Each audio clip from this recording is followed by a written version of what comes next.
que continua com a palavra com o processo 24.787.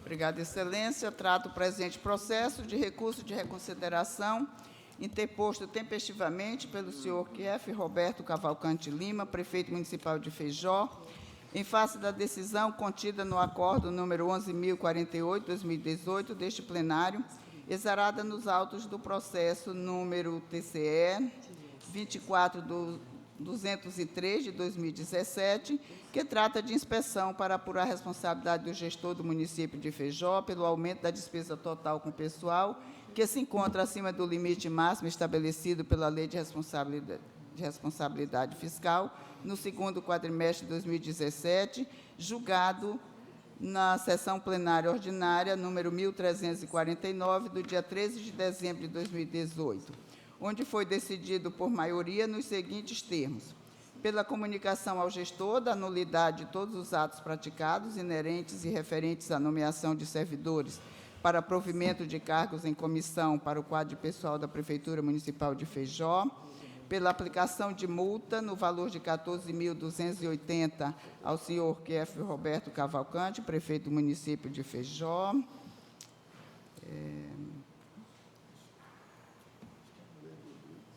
pela notificação do gestor para que se abstenha de assumir novas despesas com pessoal até o cumprimento integral do limite estabelecido na Lei de Responsabilidade Fiscal, pelo encaminhamento à DAFO para acompanhar as medidas a serem tomadas por aquela prefeitura, pelo encaminhamento da decisão para conhecimento ao Ministério Público Estadual, à Câmara Municipal de Feijó e ao Tribunal de Justiça do Estado do Acre,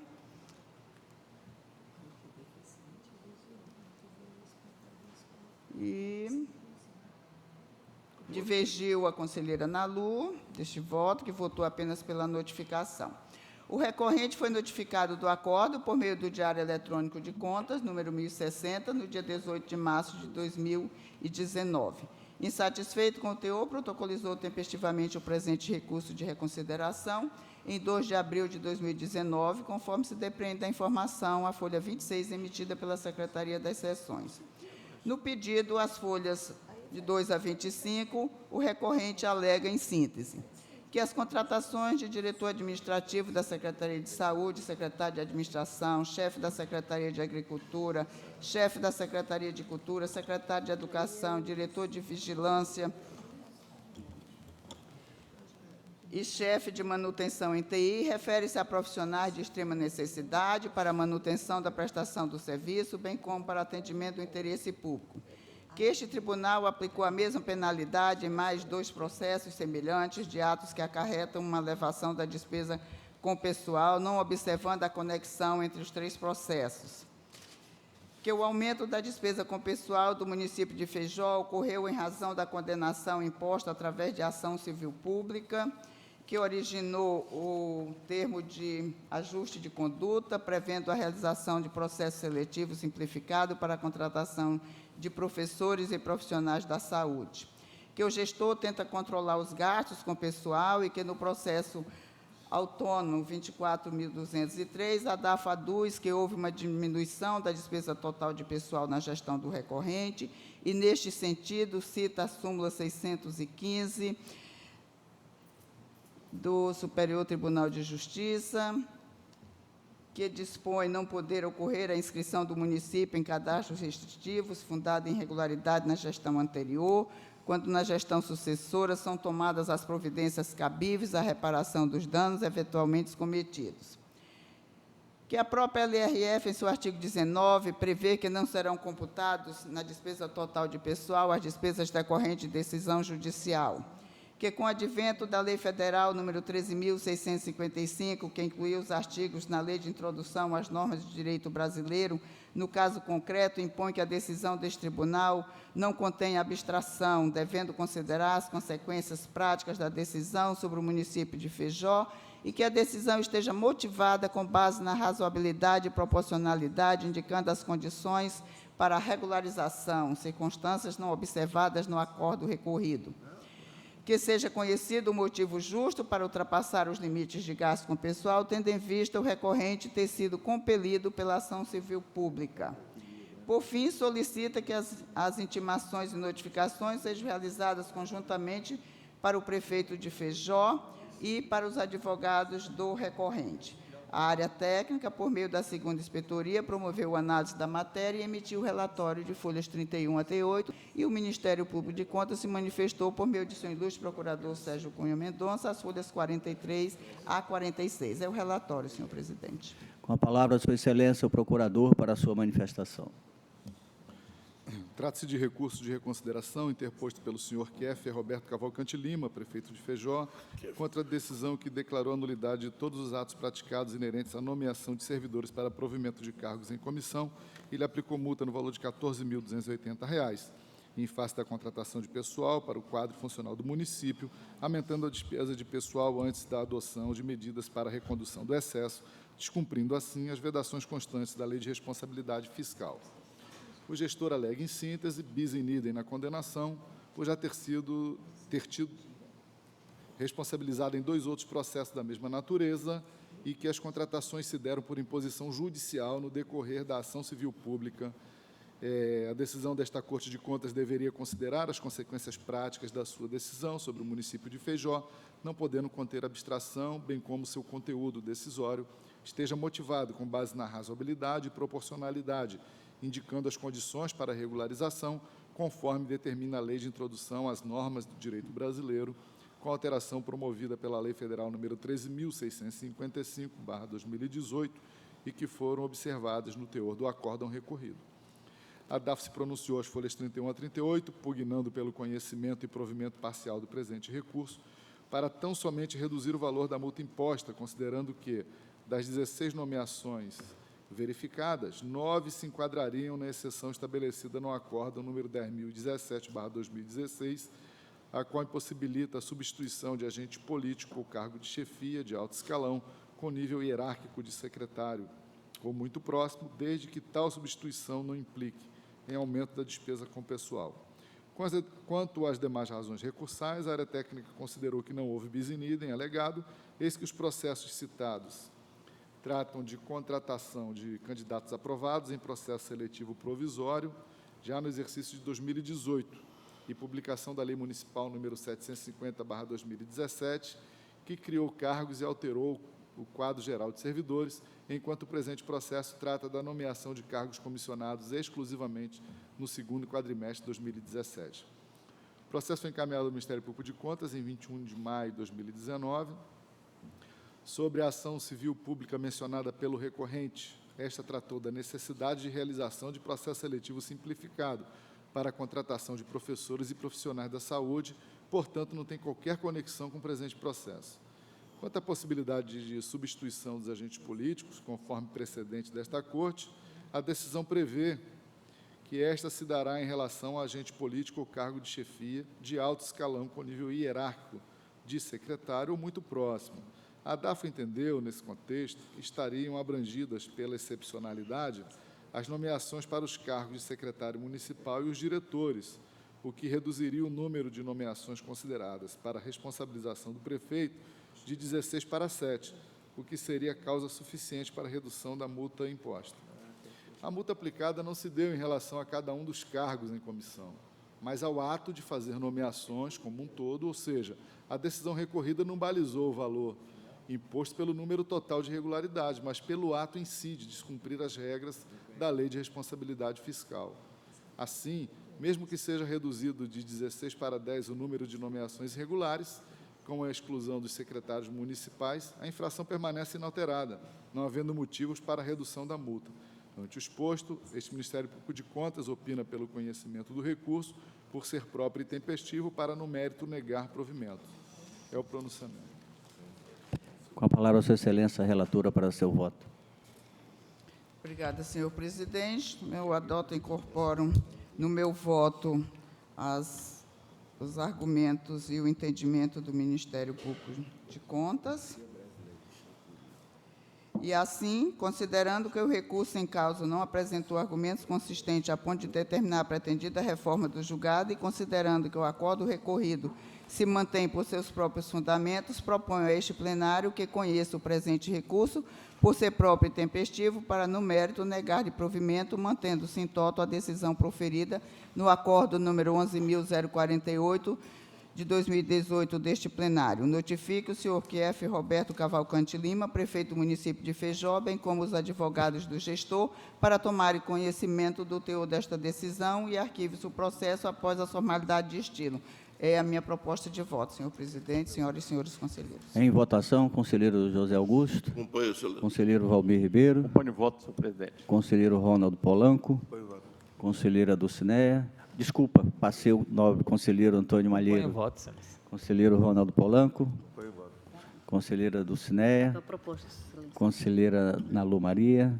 Senhor presidente, eu mantenho o mesmo voto antes do recurso. Mantém o seu voto anterior. Então, aprovado por maioria, nos termos da proposta de voto da conselheira Maria de Jesus, vencida a conselheira Nalu Maria. Encerrada a pauta.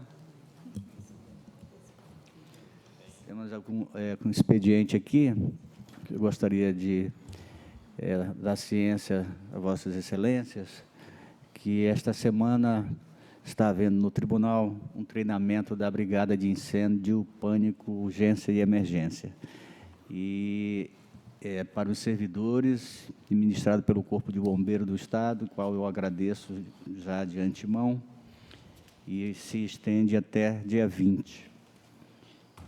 Agradeço os militares que estão aí, junto com o coronel Almir, dando essas instruções aos nossos servidores para melhor conhecimento de uma eventual necessidade de atuar nesse serviço.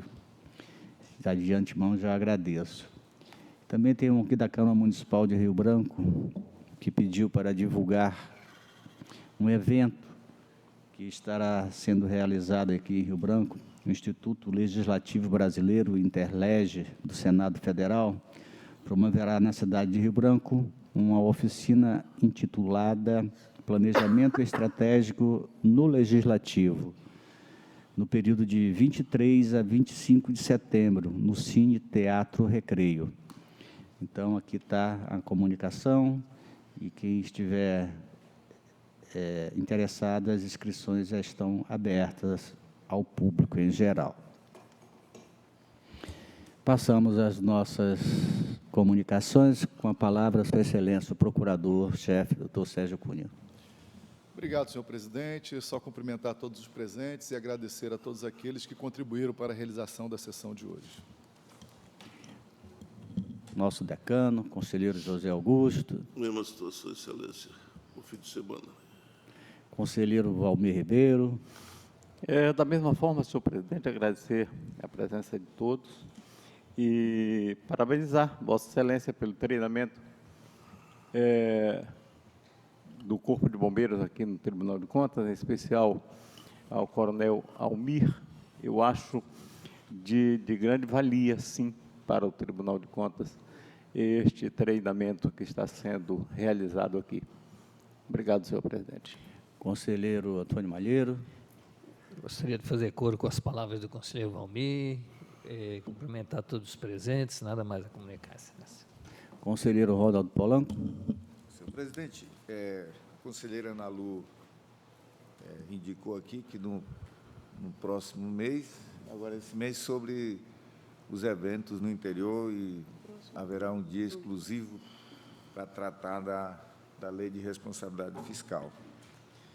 Eu gostaria de fazer uma sugestão, um chamado, de antes de ir, da gente fazer uma discussão aqui, com base nos números que nós temos e com o olhar de ter aquela visão de um cão orientador, porque tem muitas situações em que os municípios não atendem à lei em razão das demandas que existem e da situação fiscal deles mesmos, a situação das contas públicas deles. Agora, a política pública, ela, como dizem os que trabalham com ela, mesmo com profundidade, ela tem que ter uma profundidade na ciência e na evidência. Às vezes, eu tenho, pelo menos, muita dificuldade, às vezes, de ter os dados aqui. Já tive umas 2 oportunidades para a gente começar a estratificar para ver se, no caso dos municípios ali do Alto Juruá, principalmente, a despesa com com a educação, ela é muito elevada. Quando você joga aqui no valor da receita total, eles ultrapassam o percentual pela própria lógica da realidade deles lá. Será que a lei aí não está se sobrepondo sobre a realidade? Nós precisamos ser um tribunal de evidências, como mudou agora, né, uma lógica de ser administrativo para ser uma lógica de controle, né, de fazer o controle, realmente, da política pública. Então, eu gostaria, assim, de sugerir ao conjunto do Ministério Público, técnicos e conselheiros, que é a Maria, ao conjunto, para a gente dar uma discutida e verificar isto. Será que nós não estamos sendo, assim, condescendentes com uma realidade que quem é responsável mesmo? Será que é ele o gestor ou é a própria situação que faz com que a lei de responsabilidade fiscal, nesses casos, não possa ser aplicado? Nós estamos penalizando um gestor que não consegue fazer uma aplicação, porque o país é tão diverso que talvez para São Paulo não tenha problema, mas para nós aqui é um problema. Então, eu faço um chamamento, sei lá, tirar um dia aí, ou pegar 2 profissionais e verificar certinho qual é a receita, como é que se compõe a despesa pública, principalmente educação e saúde, que são as... Porque nós podemos chegar num caso de chamar o prefeito e dizer, olha, pessoal, você não vai ser um promotor de desenvolvimento, assim, um investidor em si, você vai ser um mero executor de políticas públicas nacionais. E pronto, aí nós vamos controlar isso. E mais nada, né? Porque os municípios... E se você já fizer isso, é muito, a legislação te limita. A gente verifica, assim, intuitivamente, como a política pública, ela também é uma forma de intuição. Eu tenho a intuição de que em muitos municípios isso acontece, mas só haverá essa intuição pode se transformar em fato concreto se a evidência dos números que nós temos aqui, que são, até hoje, eu ainda vejo como dados, não como informação e nem como conhecimento. Imagine como sabedoria, né? Numa escala, hoje, olhando pela lógica da economia digital, né? Já não se verifica mais subdesenvolvido e desenvolvido, é mais pela escala de como é que você usa os dados.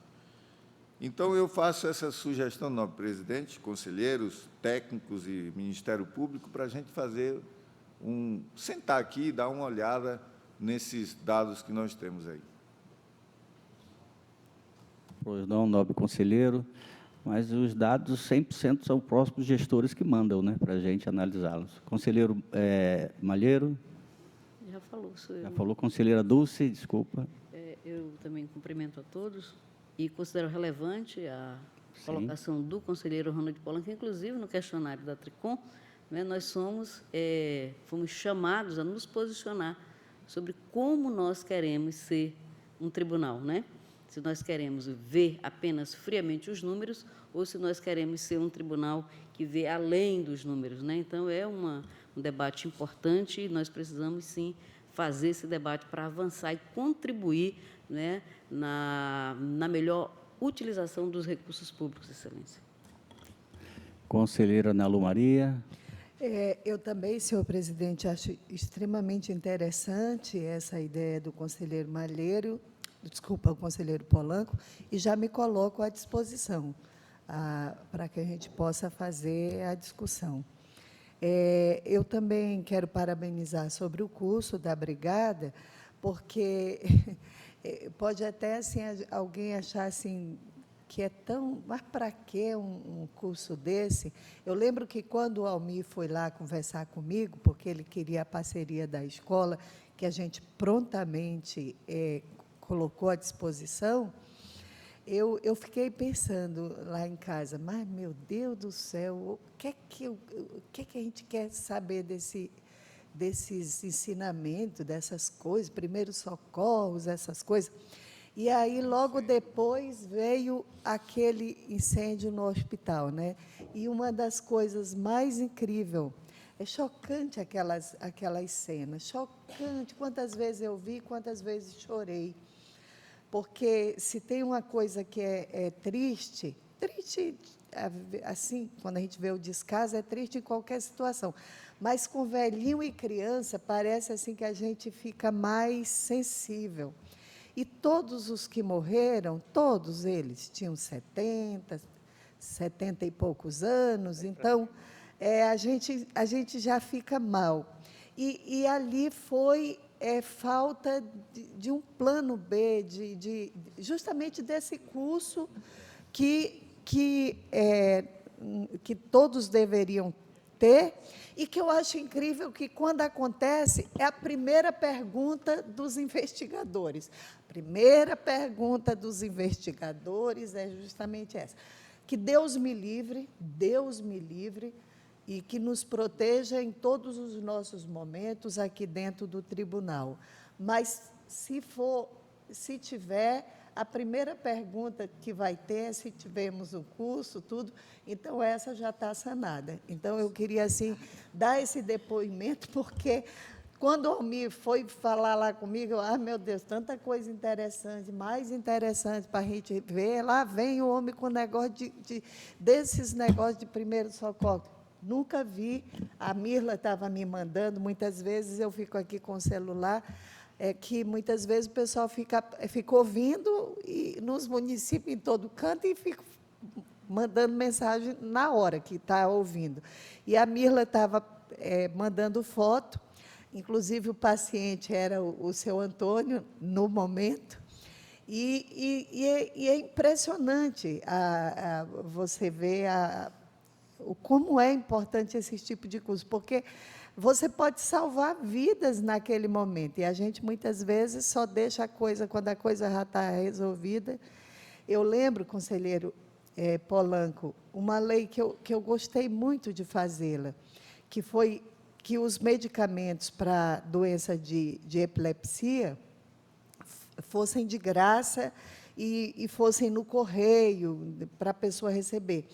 Essa lei, eu nem imaginava ser deputada, e eu vinha aqui na Avenida Ceará. E, quando chegou aqui na frente do Tribunal de Contas, bem aqui em frente ao Tribunal de Contas, eu notava que os carros faziam assim, faziam um para um lado, outro para o outro, e tinha uma coisa assim no meio que estava empatando dos carros.